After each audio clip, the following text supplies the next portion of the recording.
How we doing? All right.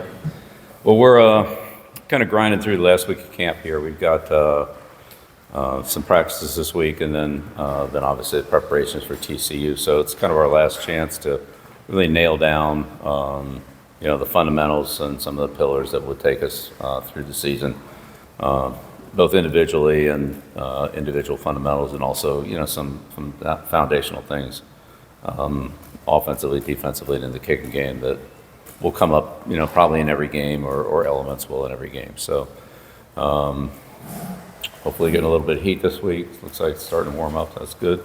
And this kind of the last week of training camp here will merge into game preparations here starting next week.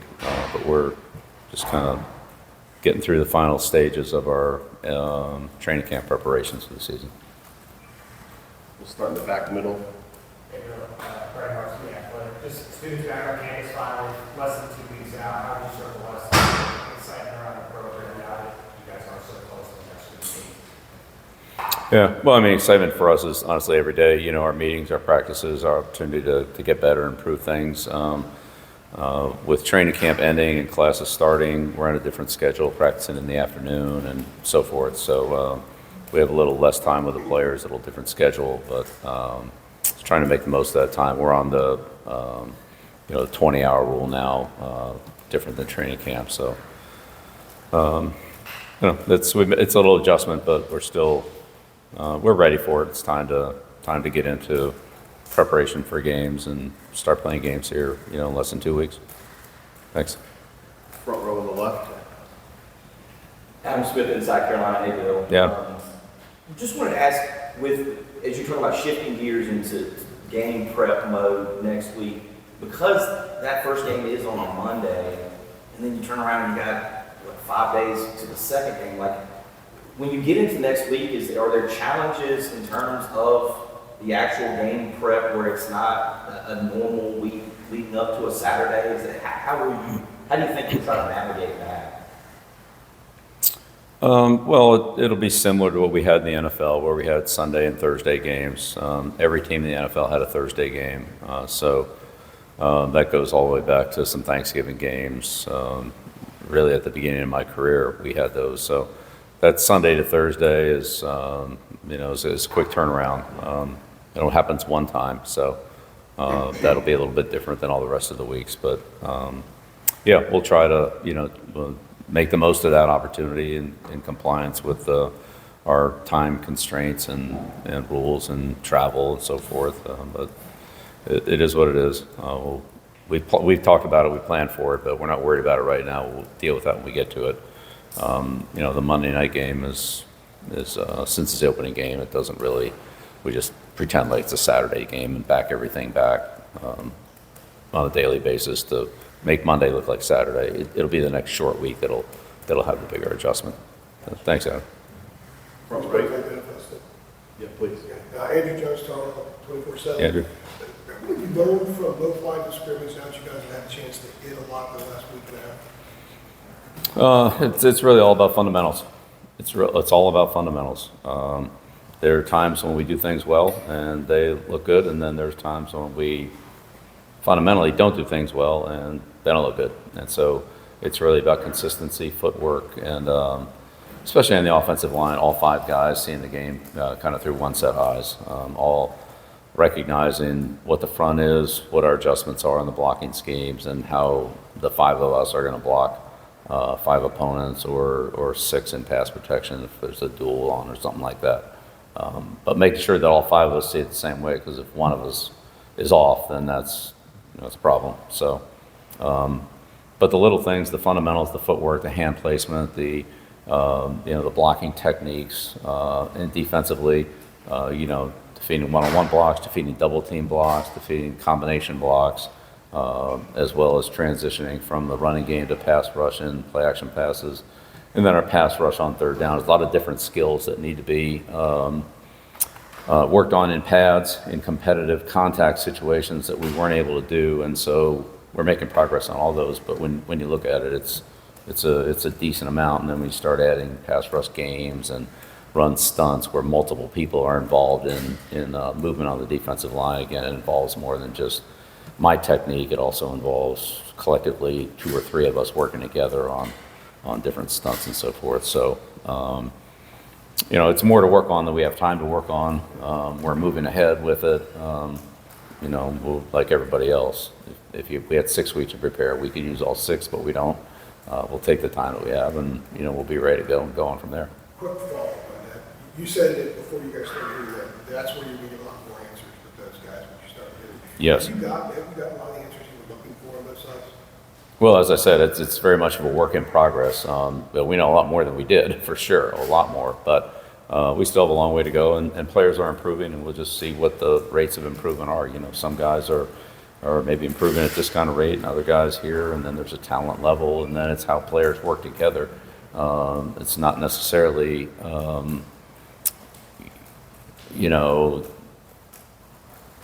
these 5 players individually, it's what 5 players collectively function together the best, and some of that involves communication and adjustments and so forth. And so, again, we're just trying to find not only the best players, but ultimately the best offensive line combination that works.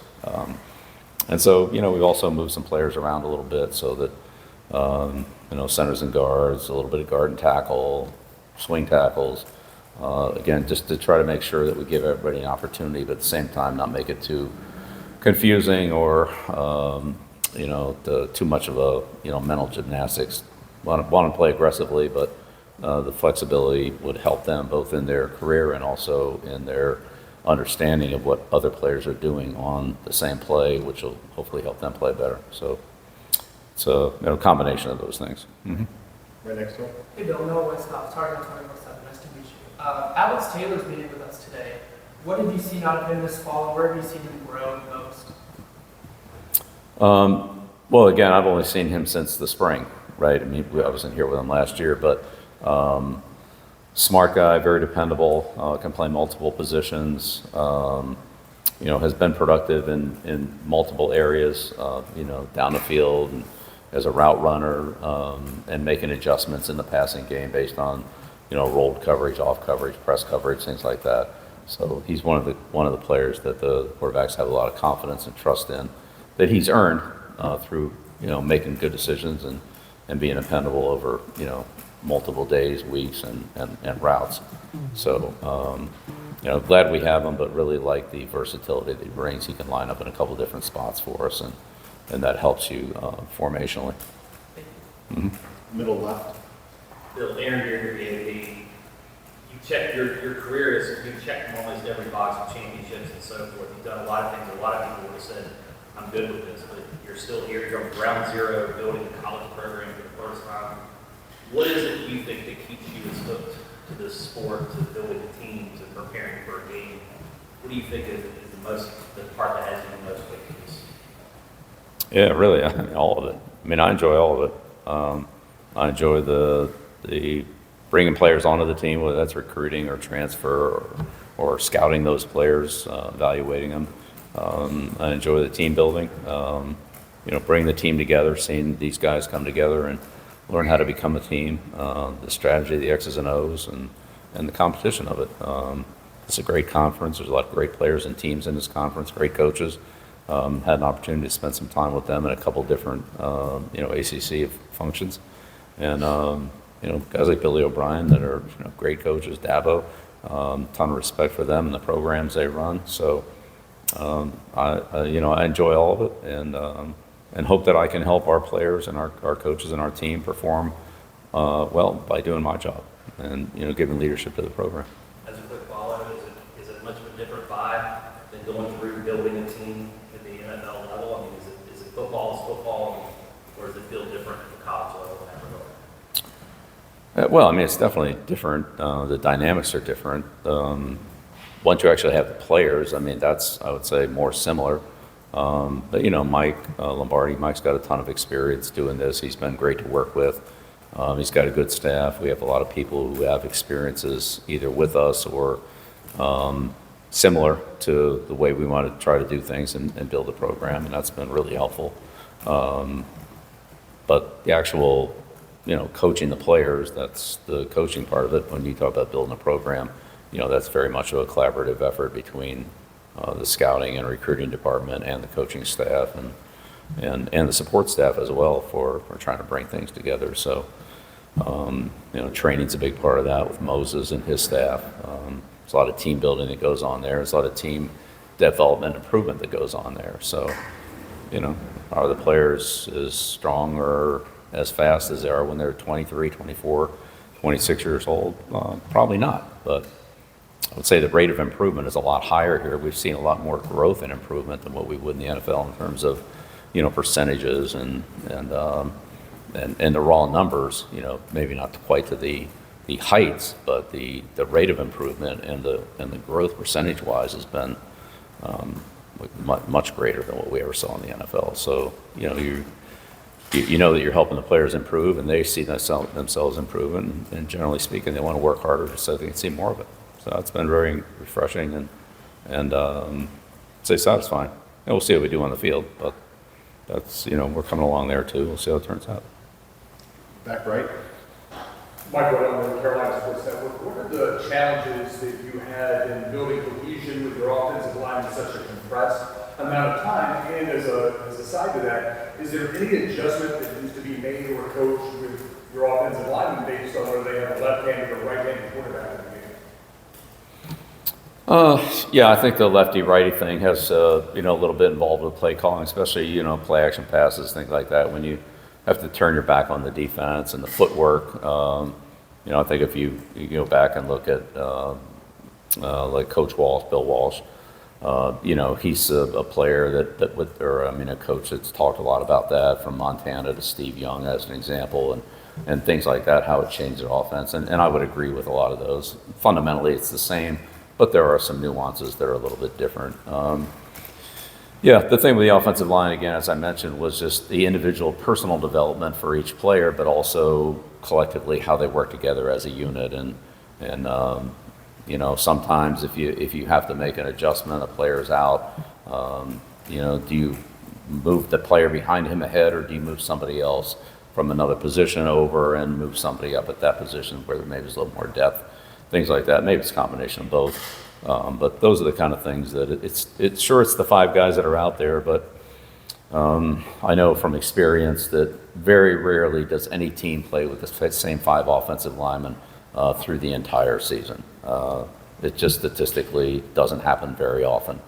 It's great when it does, but usually that's not the case. And I think you're probably talking about 10 to 15% of the NFL teams where you would see that. It was, maybe a couple teams a year, but for the most part, everybody had to deal with some type of changes on the offensive line, and I'm sure that's true in college football too, based on, the time I spent scouting it. So that's what you have to be ready for. You have to be ready to put your best guys out there in the best positions, but also stuff happens, and then you have to be ready to adjust, and what are those adjustments? And but the lefty-righty thing, I think, there's some nuances to it, no doubt about it.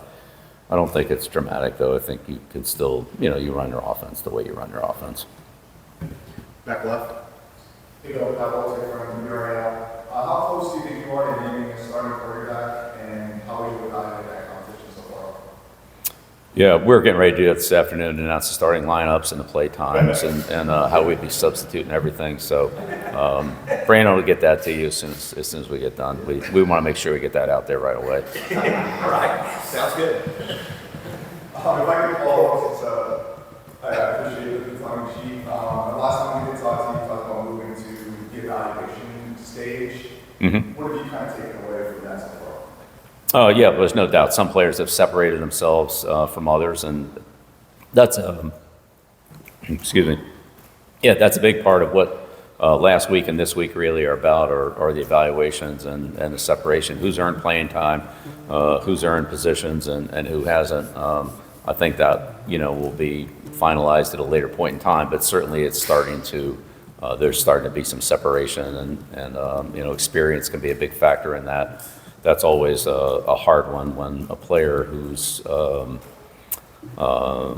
maybe less talented but more experienced outperforms a player who's less experienced and more talented, and then you just as a coach, wonder what will happen when that less experienced player gains the experience because he has more talent and maybe more potential. When do those lines cross, and when does the younger, less experienced player, overtake the other one? What's the timeline on that? And I'd say that's, a little bit of the challenge here in college football is there's a little bit less time to make that. You have the 3 preseason games in the NFL and a couple scrimmages, and sometimes that will start to declare a little bit quicker. Here, we'll see how they play when they actually play in games. We don't have the preseason games, so we'll just see how all that works out. But yeah, there's definitely some separation that's occurred, and I wouldn't be surprised if a couple things change from where we are now to a week from now. But we'll just have to see how that turns out. I can't tell you how players are going to perform. That'll be up to them. Front row on the left. Bill, Ron Baxley, Fayetteville Observer. How would you describe the physicality you've seen so far in the live periods, full pads, and has it lived up to your standards at this point with the group?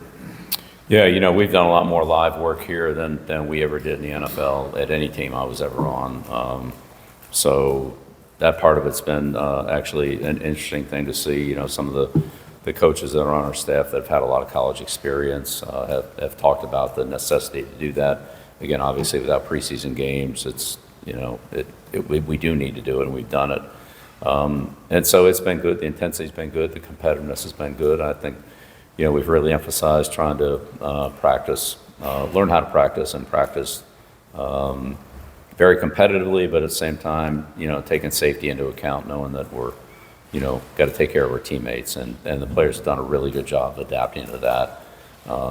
We really haven't had too many issues, very few injuries to deal with, and even though we've had quite a bit of contact in our padded days, so I think that part's been really, really good. The amount of contact that we've had with the very few guys, losing any playing time at all because of it has been good. Last one on the left here. Grant Sasha, on this side. There's been a lot of talk in regards to the cost of the playoff and expansion. Of course, Big Ten Commissioner Tony Petitti brought out a model where he could expand to 24 to 28 teams. What's your thoughts about that? And are there kind of any similarities with the expansion of the cost of the playoffs and the NFL playoffs? Yeah, thanks. I think that one's kind of over my pay grade. I have a ton of respect for Tony, and I think Tony's done a great job as commissioner of the Big Ten, and Greg too in the SEC for that matter. And whatever the conference commissioners and the NCAA and the college presidents decide is what they decide. I'm going to kind of back out of that one, and whatever it is. I'm trying to focus on getting our team ready to play this season and do the best I can here. And I'm not sure I know all the information and all the ramifications of those decisions and how it impacts, academics and college and conference playoffs and everything else. I just don't think I'm the right person to talk to about that. So. But I'm not going to get into a debate with Tony Petitti. I have a ton of respect for Tony, and if that's his opinion, I'm sure he's got a good basis for saying it. And there may be other opinions that I'm not aware of that also have a lot of validity. So, thank you. Sorry I can't be more helpful on that one. Thank you, guys. All right. Thanks a lot.